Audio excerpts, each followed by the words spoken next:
नमस्कार, स्वागत है आपका हरियाणा तक के वीकली पॉलिटिकल शो सियासी दंगल में और मैं हूं आपके साथ राहुल यादव। सियासी दंगल में आज बात करेंगे कास्ट सेंसस यानी जातिगत जनगणना की। और केंद्र सरकार ने बीते दिन ये फैसला लिया। अश्विनी वैष्णव जो केंद्रीय मंत्री है उन्होंने आकर ये जानकारी दी कि केंद्र सरकार कास्ट सेंसस कराएगी। हालांकि उन्होंने डेडलाइन नहीं बताई कि कब कराएंगे, लेकिन उन्होंने कहा कि जो जनगणना होगी उसमें जाति की जनगणना भी होगी। तो इस जातीय जनगणना के मुद्दे का हरियाणा में किस तरह से असर देखने को मिलेगा, हरियाणा में कास्ट कंपोजिशन क्या है, और जब हरियाणा में जातिगत जनगणना होगी तो वो हरियाणा की राजनीति को, हरियाणा के समाज को किस कदर प्रभावित करेगी। आज सियासी दंगल में इन्हीं तमाम सवालों पर बातचीत होगी और इस चर्चा के लिए हमारे साथ जुड़ेंगे retired professor RC. Limba. Limba साहब, आपका बहुत बहुत स्वागत है हरियाणा तक में। जी नमस्कार।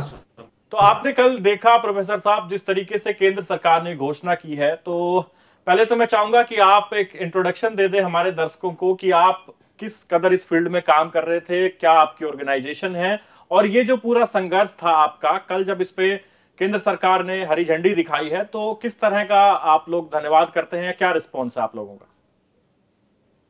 मैं प्रोफेसर आसिल लिबास, प्रदेश अध्यक्ष पिछड़ा वर्ग कल्याण महासभा हरियाणा।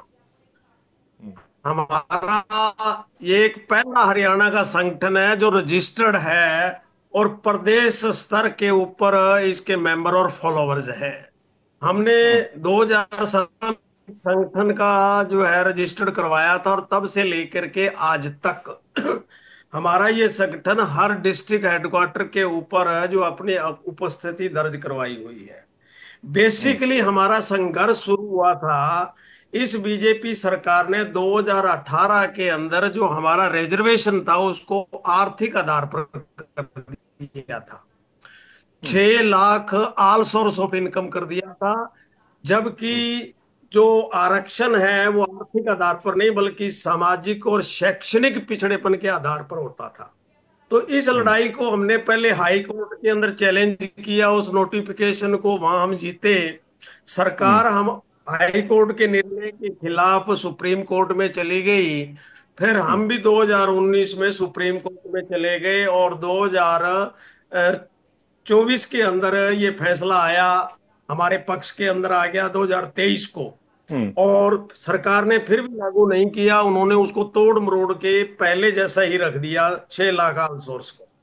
उसके बाद फिर हमने हाई कोर्ट में दस्तक दी और वो अभी चल रहा था, तो हमने सामाजिक संगठनों से, पूरे प्रदेश स्तर के ऊपर राजनीतिक लोगों से, विपक्षी नेताओं से मिल मिल करके इस मुद्दे को पूरा जो है हाई लेवल किया। और लोकसभा के अंदर जो बीजेपी सरकार 10 एमपी की सीटों में से 5 पर आ गई, तो उनको एहसास हुआ कि ऐसा क्यों हुआ। तो उनकी एक समीक्षा बैठक हुई और उस समीक्षा बैठक में हमारे जो शुभ चिंतक थे, जो पिछड़ा वर्ग से संबंधित थे, चाहे वो सुधा यादव जी हो या कृष्णपाल गुर्जर जी हो, क्योंकि हम लोगों ने इनसे भी कई बार मीटिंग करके इन मुद्दों को उठाया था, तो उन्होंने कहा कि पिछड़ा वर्ग नाराज है, इस वजह से ये सीटें कम हुई हैं। तो अमित शाह जी ने कहा कि भी इसको पहले की तरह से कर दीजिए। तो इस मुद्दे के साथ साथ हमारा ये था कि जब तक जाति जनगणना के पूरे आंकड़े नहीं आएंगे तब तक पिछड़े वर्ग को न्याय नहीं मिलेगा, क्योंकि जाति जनगणना जो है वो सामाजिक न्याय का पहला कदम होता है। ये सिर्फ आंकड़ों का खेल नहीं है, ये हक और न्याय की लड़ाई है। जब तक हमारे पास धरती किस जाति के कितनी कितनी संख्या है, तो उनको जो आर्थिक संसाधन है उन संसाधन का बंटवारा कैसे होगा। अब एससी का तो बजट होता है, बीसी का, पिछड़े वर्गों के लिए कोई बजट नहीं, कोई कल्याणकारी योजनाएं जो बनाई जाती है उनके लिए कोई बजट पर्याप्त नहीं होता। और ये हाशिए पर खड़े जो लोग होते हैं उन लोगों की पहचान करने और उनको अधिकार दिलाने की लड़ाई है। समाज की असली तस्वीर के बिना जो है जाति जनगणना अधूरी है। जब तक अच्छा, असली तस्वीर। जी आपको बीच में रोक रहा हूं। मेरा सवाल ये है कि अब केंद्र सरकार ने जो फैसला लिया है जातिगत जनगणना करवाने का, तो उसका हरियाणा में क्या असर देखने को मिलेगा? क्योंकि अभी तक जो पॉपुलेशन हम देखते हैं अलग अलग जगहों पे जो गिनाई जाती है, जैसे कहा जाता है कि भाई 25% के लगभग जाट है, 21% शेड्यूल कास्ट है, 8% पंजाबी है, 7.5% ब्राह्मण है, 5% यादव है। तो इस तरीके से तमाम आंकड़े हैं, लेकिन छोड़कर एससी को किसी भी समाज का आंकड़ा जो है वो पुख्ता नहीं कहा जा सकता। तो इस फैसले का हरियाणा में क्या असर होगा, हरियाणा के समाज और राजनीति में क्या असर होगा? बिल्कुल आप सही कह रहे हैं, क्योंकि हर जो समाज है वो अपने जाति के आंकड़े बढ़ा चढ़ा के पेश करता है। अब जैसे जाट समाज है वो कहता है हम 25% हैं, जबकि वास्तविकता ये है कि उनकी 18 से 20% की पॉपुलेशन है। ये 2016 के अंदर बीजेपी सरकार ने एक आर्थिक सर्वेक्षण करवाया था परिवारों का। उसमें ये आंकड़े ठीक आए थे और उनमें उनकी 18 से 20% के बीच में आई थी, लेकिन सरकार ने वो आंकड़े जारी नहीं किए। लेकिन कहीं से वो आंकड़े हमें उपलब्ध हो गए और वो पूरी की पूरी लिस्ट हमने जो है आयोग को की थी। अब कोई कहता है कि हम इतने परसेंट है, इतने परसेंट है, तो हमारा एक ही प्रश्न था कि वास्तविकता क्या है, इसके लिए जातीय जनगणना होनी चाहिए।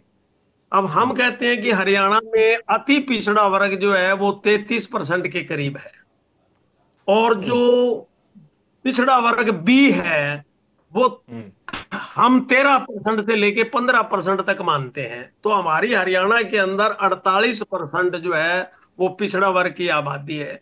लेकिन उसके बनिस्पत जो हमें आरक्षण है वो तो बिल्कुल ही नहीं मिल रहा। 16 और 11 मिल रहा है, और वो भी अधूरा मिल रहा है। क्लास 3 4 में मिल रहा है, क्लास 2 और 1 के अंदर तो हमें केवल 15% ही मिल रहा है, 10 और 5। तो ये जो भेदभाव है, भेदभाव को मिटाने के लिए एक्चुअल में जातीय जो आंकड़े हैं वो उपलब्ध होने चाहिए। और जब एक्चुअल में ये आंकड़े हमारे पास आ जाएंगे तो सरकार के ऊपर ये प्रेशर रहेगा कि इसको इनकी उपेक्षा नहीं की जा सकती, इनको इनके अधिकार देने पड़ेंगे। तो हरियाणा के अंदर जो वास्तविकता है वो बिल्कुल स्पष्ट हो जाएगी। अब जो अगड़े लोग हैं, चाहे वो ब्राह्मण है, चाहे वो बनिया है, चाहे जाट समुदाय है, वो पिछड़ा वर्ग का अधिकार छीन रहे हैं, खा रहे हैं, उनका शोषण किया जा रहा है। और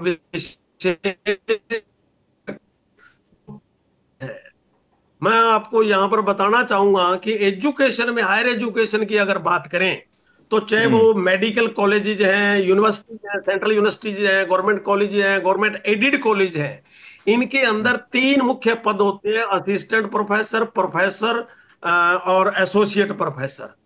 तो असिस्टेंट प्रोफेसर में तो लगभग पिछड़ा वर्ग की मात्र 4% उपस्थिति है, उनका रिप्रेजेंटेशन है। और एसोसिएट प्रोफेसर और प्रोफेसर में तो नगण्य के बराबर है, 1% से भी कम इनकी जो भागीदारी है। तो ये जो भेदभाव है, ये भेदभाव जब एक्चुअल आंकड़े आएंगे और इस रिजर्वेशन पॉलिसी को ग्रास रूट के ऊपर जब लागू किया जाएगा तो इस समाज को न्याय मिलेगा। अच्छा प्रोफेसर साहब, सवाल आपसे ये भी लूंगा कि जिस तरीके से बीजेपी ने हरियाणा में नेतृत्व परिवर्तन किया, नायब सैनिक को लेकर आए, ओबीसी का नारा दिया गया, 35 बनाम 1 की बात की जाती है, तो लेकिन एक वो दौर था जब हरियाणा ने जाट आरक्षण आंदोलन भी देखा, हिंसा हुई, तमाम तरह की चीज़ें उसमें हमें देखने को मिली। तो क्या आपको लगता है कि इस फैसले का हरियाणा में जब ये लागू किया जाएगा तो क्या कोई जो अगड़ा समाज है उसकी तरफ से कोई विरोध की संभावना है? क्या जाट समाज भी जो आरक्षण की उनकी पुरानी मांग है, यदि वो ये डिमांड करते हैं कि उन्हें भी दिया जाए, तो इस पर क्या कुछ आप समझते हैं कि क्या हो सकता है? मुझे नहीं लगता कि फ्यूचर के अंदर 2016 की जो परिस्थितियां हैं वो दोहराई जाएंगी।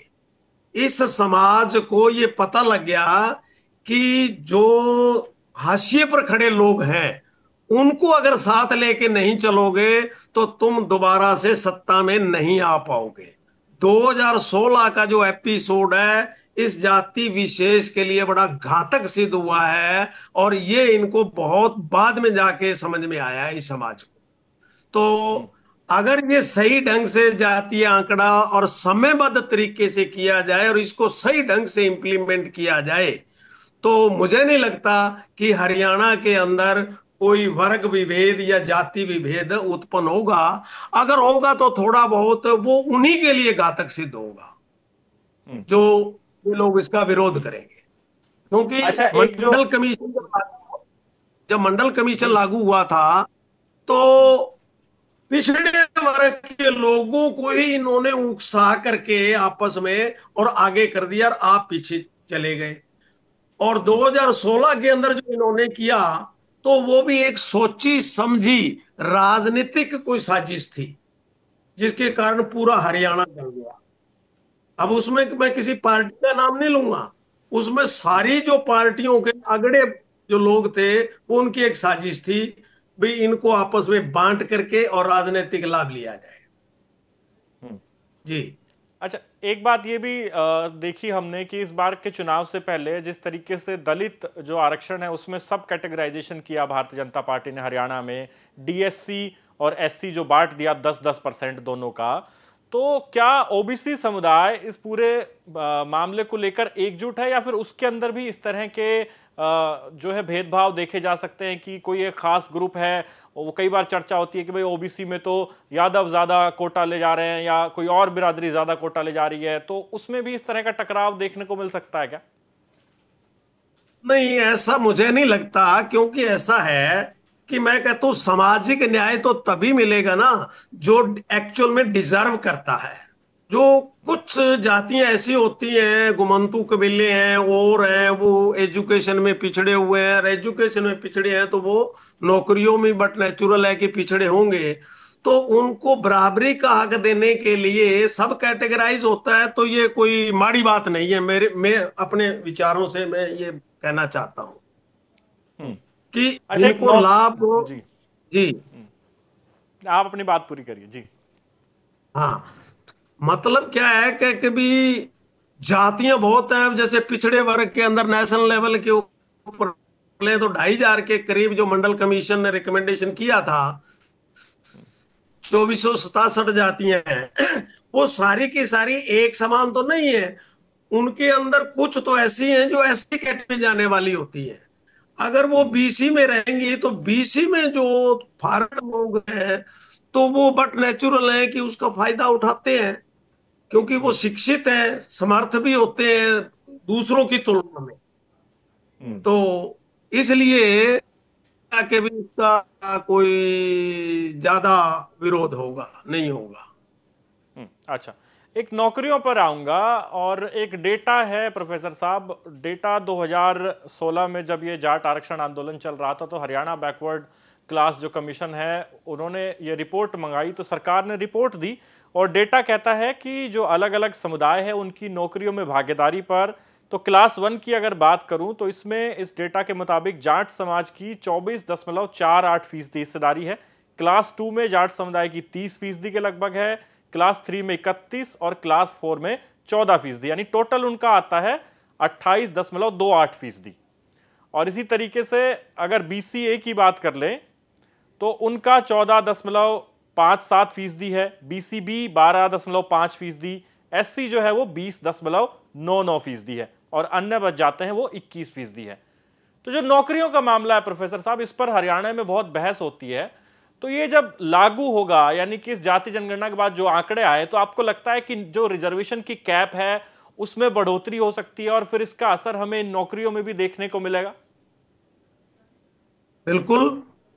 ये 50% की जो कैप है, ये बिल्कुल हटनी चाहिए। और मैं धन्यवाद देता हूं इंडियन नेशनल कांग्रेस के जो आजकल एलओपी हैं, राहुल गांधी जी। मतलब पिछड़ा वर्ग कल्याण महासभा ने राज्य के अंदर इस मूवमेंट को आगे बढ़ाया, और विपक्षी पार्टियों से भी हमने इसके ऊपर खूब चर्चाएं की। हमने ये मुद्दे जो हैं राहुल गांधी तक भी पहुंचाए, और कहीं न कहीं विपक्षी पार्टी में राष्ट्रीय कांग्रेस जो है उनको ये बात समझ में आई, और राहुल गांधी जी आज हर स्टेज के ऊपर जातीय जनगणना और 50% कैप की बात करते हैं। अब 50% में मैं एक बात बता दूं, 50% की कैप तो इनडायरेक्टली जो है सुप्रीम कोर्ट ने और सब पार्टियों ने पहले ही हटा दी कि 10% जो ईडब्ल्यूएस है वो 50% से अलग है। हम ये कहते हैं कि 85% जो है वो दलित, पिछड़े और जनजाति हैं, तो 15% उच्च वर्ग के रह गए, और उन 15% को 10% ईडब्ल्यूएस दे दिया। तो आर्थिक रूप से पिछड़े वर्ग के 10% केवल 15% आबादी को दे दिया, जबकि ओबीसी हम 52% मान रहे हैं 1931 की जनगणना के हिसाब से, और आज अगर जनगणना होती है तो 60% प्लस मिलेगी ओबीसी की आबादी जो है। उस 60 को केवल 27% में बांध दिया, और उसके ऊपर भी एक आर्थिक ये क्रीमी लेयर की कैप लगा दी। तो हम लोग तो 27 में बन के जो 60% है, और वो 15% है, उनको 10% उसमें दूसरी कोई जाति नहीं जा सकती। तो ये कैप तो ऑलरेडी हट गई। हम कहते हैं भी इसको बिल्कुल ही ओपन कर देना चाहिए, और जिस समाज का नौकरियों के अंदर हिस्सेदारी कम है उनको ज्यादा प्रेफरेंस मिलनी चाहिए। अच्छा, एक प्रोफेसर साहब बात ये भी आती है, कई लोग ये कहते हैं कि भले ही राहुल गांधी इस मुद्दे पर टिके रहे, लेकिन उनकी पार्टी के जो खासकर स्टेट लीडरशिप की अगर बात करूं तो हरियाणा में भी लोग कहते हैं कि जब कांग्रेस वर्किंग कमेटी में फैसला पारित हो गया तो सब लोगों ने इसको एक्सेप्ट किया। उससे पहले तो चाहे भूपेंद्र सिंह हुड्डा हो या दूसरे बड़े नेता हों कांग्रेस के, वो भी खुलकर इस मुद्दे पर सामने नहीं आ रहे थे। तो क्या आपको लगता है कि उनकी ये इच्छा शक्ति थी या फिर सिर्फ राहुल गांधी ये बीड़ा उठाए हुए थे? इसमें मुझे कहते हुए कोई अतिशयोक्ति नहीं होगी कि जिस जोर शोर से राहुल गांधी जी ने इस मुद्दे को उठाया हो, राज्य स्तर की जो लीडरशिप है उसने इसको बिल्कुल भी कहीं नहीं उठाया। यही एक विडंबना रही है कांग्रेस पार्टी की कि खास करके हरियाणा के अंदर जो राज्य स्तर का शीर्ष नेतृत्व है उन्होंने इस मुद्दे को कहीं भी नहीं उठाया। अगर कहीं उठाया है तो कुमारी सैलजा ने और रणदीप सुरजेवाला ने तो जरूर इन मुद्दों को उठाया है, या कैप्टन अजय यादव जी हैं उन्होंने इस मुद्दे को उठाया है, लेकिन अन्य जो शीर्ष नेतृत्व है पिछले 8-10 साल के अंदर उन लोगों ने राहुल गांधी के इस मुद्दे को मतलब दिल से स्वीकार नहीं किया। अगर वो स्वीकार करते तो लोकसभा और विधानसभा के अंदर पिक्चर कुछ और होती। ठीक। अच्छा, मेरा अगला सवाल यह है कि बीजेपी भी अभी तक ये कहती थी, खुद प्रधानमंत्री मोदी कहते थे कि उनके लिए सिर्फ 4 जातियां हैं, उनके लिए अमीर, गरीब, महिला और किसान, यही 4 जातियां हैं। और अभी बीजेपी इस पक्ष पर आने को तैयार नहीं थी, उनसे सवाल पूछे जाते थे। हालांकि पिछड़ा वर्ग के नेता जरूर दबी जुबान में कहते थे कि ये होना चाहिए। तो क्या मजबूरी रही भाजपा की, अचानक से निर्णय लेना पड़ा? देखिए, बीजेपी दोहरी नीति अपनाती है, उसकी करनी और कथनी में बड़ा अंतर है। वो फ्रंट में आकर के तो कुछ कहते हैं लेकिन पर्दे पीछे कुछ और है। उन्होंने ओबीसी के मुंह खोटे तो बहुत लगा दिए, लेकिन किसी को भी बोलने का, अपने हक और अधिकार के लिए कुछ मांगने का उनके पास कोई अधिकार नहीं है। उनके मुंह पर टेप लगा दी जाती है, यही विडंबना है। आज केंद्रीय मंत्रिमंडल के अंदर मेरे ख्याल में ज्यादातर ओबीसी के मंत्री बना रखे हैं, उनको पद भी दे रखे हैं, लेकिन वो अपने स्वतंत्र रूप से कुछ भी नहीं बोल सकते। जो प्रधानमंत्री जी, गृह मंत्री जी कहते हैं वही वो कुछ करते हैं। तो मैं कहता हूं देर आए दुरुस्त आए। विपक्षी पार्टियों ने जो प्रेशर डाला, खास करके राहुल गांधी जी ने, मैं ये मानता हूं कि इनका प्रेशर था। और अब बिहार के अंदर क्योंकि चुनाव होने जा रहे हैं, और मुझे लगता है कि बिहार जो है एनडीए से खिसक रहा है, इसी को ध्यान में रखते हुए और बीजेपी सरकार ने अचानक, देखिए इसका टाइमलाइन देखिए, टाइमलाइन ये है कि हर भारतीय आज देश जो है वो पाकिस्तान के खिलाफ एक्शन लेने की बात कर रहा है। और ये चूक क्यों हुई? पहलगाम के अंदर जो हमारे 26 लोगों का कत्लेआम हुआ, क्यों हुआ? सिक्योरिटी जो है वो किसके अंडर के अंदर है? जो सारी सूचनाएं इनके पास होनी चाहिए, वो क्यों फैला? इससे मुद्दा भटकाने के लिए एकदम कुछ दिन पहले तो ये कह रहे थे कि जातीय जनगणना संभव नहीं है, इससे देश के अंदर वर्ग विभेद होगा, आपसी झगड़े पैदा हो जाएंगे, ये संभव ही नहीं है, ये तकनीकी रूप से भी संभव नहीं है, ये बातें कह रहे थे। और आज एकदम ये एक दिन के अंदर भाई ये एकदम मुद्दा ये आ गया कि भी जातीय जनगणना कराई जाएगी। मुझे इसमें भी अभी संशय लग रहा है कि केवल वोट बटोरने के लिए कहीं ये जुमला ही साबित ना हो जाए। मैं ये चाहूंगा इस सरकार से कि वो इसकी पूरी टाइमलाइन और इसके ऊपर पूरी एक टेक्निकल कमेटी बना के एक एक पॉइंट के ऊपर डिस्कस जो करे। 2011 की जनगणना हुई थी, आर्थिक सर्वेक्षण हुआ था, उसमें ओबीसी का कॉलम था, लेकिन 16 में आकर के इस सरकार ने ये कह दिया कि ये तकनीकी खामियां, इसमें संभव नहीं हो सकता। सुप्रीम कोर्ट में भी सरकार ने एफिडेविट दिया कि इसमें तकनीकी खामियां संभव नहीं हो सकता। कहीं ऐसी बातें करके इसको लटका ना दे। तो मैं ये चाहूंगा कि पहले पहले से ही हमारी सेंसस 21 में होनी थी, कोविड के कारण ये थोड़ा लेट होगी, लेकिन कोविड को खत्म हुए भी तो 3-4 साल हो गए। तत्काल प्रभाव से इसको लागू किया जाना चाहिए था, अब तक तो हो जानी चाहिए थी। लेकिन अब भी जो है टाइम बाउंड हो, ये ना हो कि हाँ जी करेंगे करेंगे करेंगे, ये लटकाते जाए। चलिए, अंतिम दो सवाल लूंगा आपसे। पहला सवाल ये है कि हरियाणा के जो नेता हैं, मैं भाजपा की बात कर रहा हूं क्योंकि सत्ता में बीजेपी है, तो पिछड़ा वर्ग से बीजेपी में सांसद भी हैं, केंद्र में 2-2 मंत्री भी हैं और स्टेट में भी कई बड़े नेता हैं। तो प्रोफेसर साहब, जब आप इस पूरी मुहिम के लिए काम कर रहे थे, आप इन नेताओं से मिले भी होंगे, तो हरियाणा में बीजेपी का कौन सा नेता आपको सबसे ज्यादा संजीदा नजर आता है पिछड़ा वर्ग के अधिकारों को लेकर? कौन ज्यादा आपको लगता है कि मजबूती से आवाज उठाता है? और अब तो मुख्यमंत्री भी खुद पिछड़ा वर्ग से हैं। तो मुख्य रूप से मैं ये कहना चाहूंगा, सुधा यादव जी जब नेशनल कमीशन की मेंबर थी, हमारी उनसे 2-3 मीटिंग हुई थी। उन्होंने चंडीगढ़ में भी आयोग की मीटिंग की, सभी अधिकारियों को, जब खट्टर मनोहर लाल जी खट्टर सीएम थे, तो सभी अधिकारियों को कह के, और ये जो मुद्दा था क्रीमी लेयर वाला आर्थिक आधार पर दिया था, उन्होंने इस मुद्दे को बड़ा जोर शोर से उठाया था, लेकिन किसी भी अधिकारी ने उसकी बात को तवज्जो नहीं दिया। इसका मतलब ये है कि जो लोग आवाज उठाते हैं बीजेपी के अंदर, अगर शीर्ष नेतृत्व चाहेगा तो ही उसकी बात मानी जाएगी, अगर शीर्ष नेतृत्व उसको आंख मूंद लेगा तो अधिकारी कुछ नहीं कर सकते। हरियाणा में मनोहर लाल खट्टर जब तक रहा, ये क्रीमी लेयर वाला मामला यूं ही लटकता रहा, आर्थिक आधार पर रहा।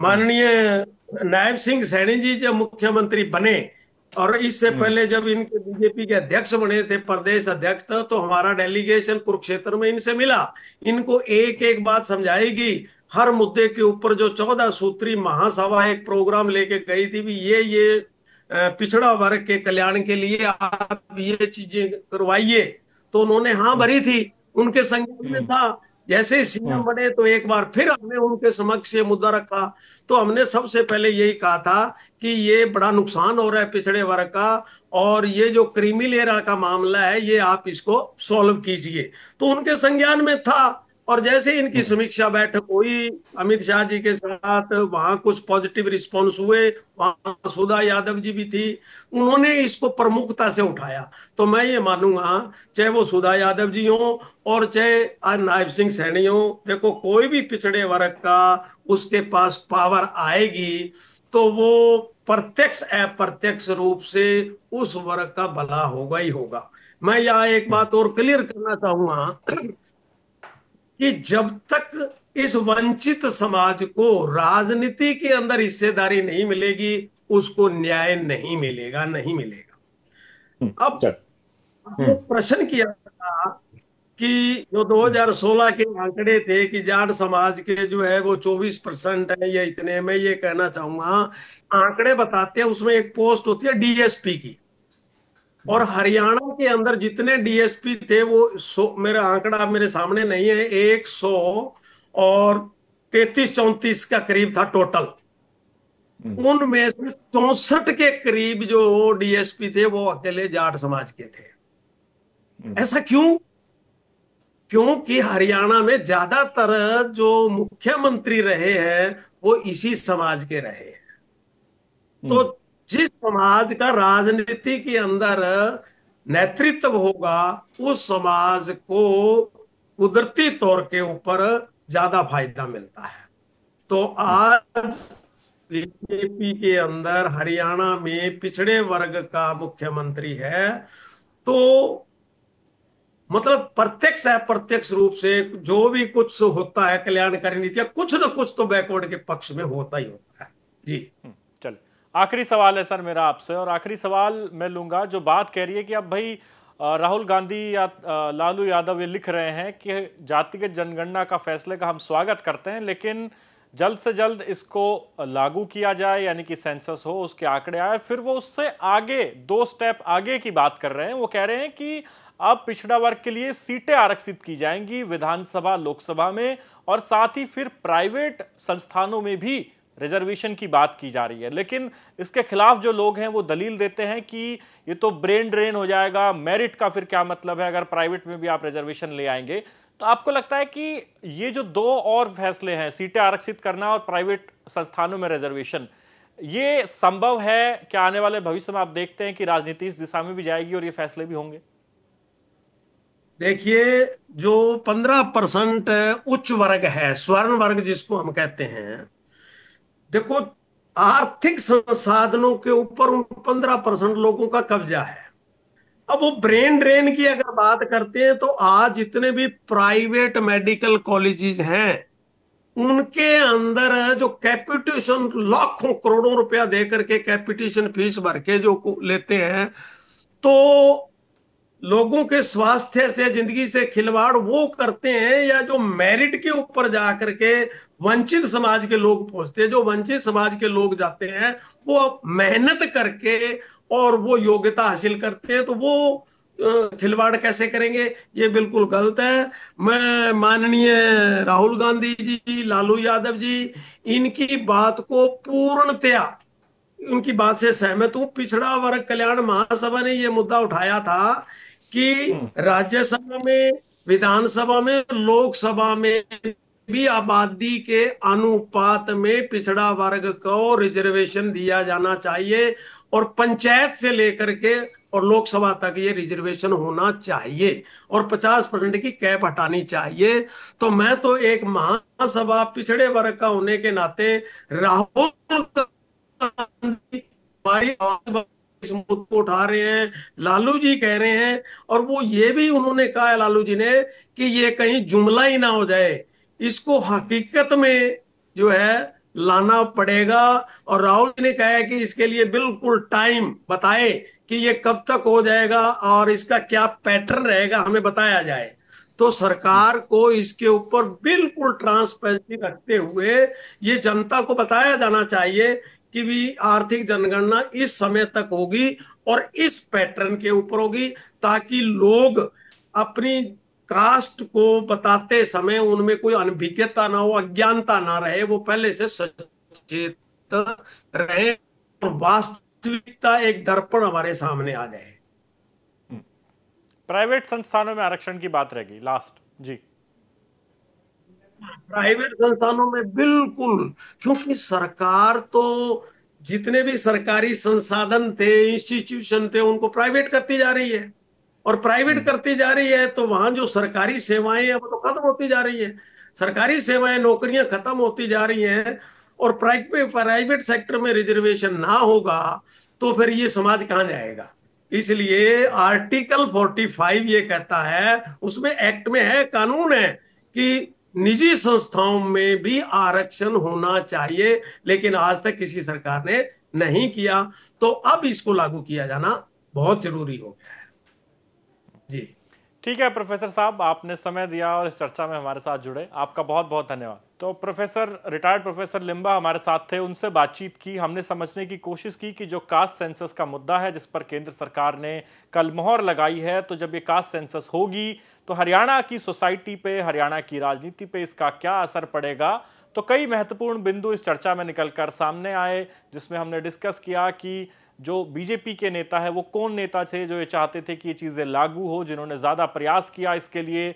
साथ ही नौकरियों की बात हमने की कि किस समाज का कितना प्रतिनिधित्व है, और सीटों के आरक्षण की बात की जा रही है, प्राइवेट संस्थानों में अब आरक्षण की बात की जा रही है। यानी कि अब राहुल गांधी और लालू यादव या जो भी समाजवादी धड़े के नेता हैं या फिर जो इस बात को उठा रहे थे, वो एक स्टेप आगे की बात कर रहे हैं। साथ ही कह रहे हैं कि इस फैसले की डेडलाइन दी जानी चाहिए कि कब तक सरकार ये लागू कराएगी। तो आपको क्या लगता है कि कास्ट सेंसस जब हरियाणा में आएगा, हरियाणा में जाति की गणना होगी, तो इसका हरियाणा के समाज पर जो इम्पैक्ट पड़ेगा उससे हरियाणा की राजनीति कितना बदलेगी, कितना समाज की संरचना बदलेगी? इस पे हमें कमेंट में लिख के आप अपनी राय दे सकते हैं। और फिर मुलाकात होगी आपसे अगले हफ्ते सियासी दंगल के एक नए एपिसोड में, और फिर से चर्चा करेंगे किसी बड़े राजनीतिक मुद्दे पर। फिलहाल इस शो में इतना ही। आपका बहुत बहुत धन्यवाद।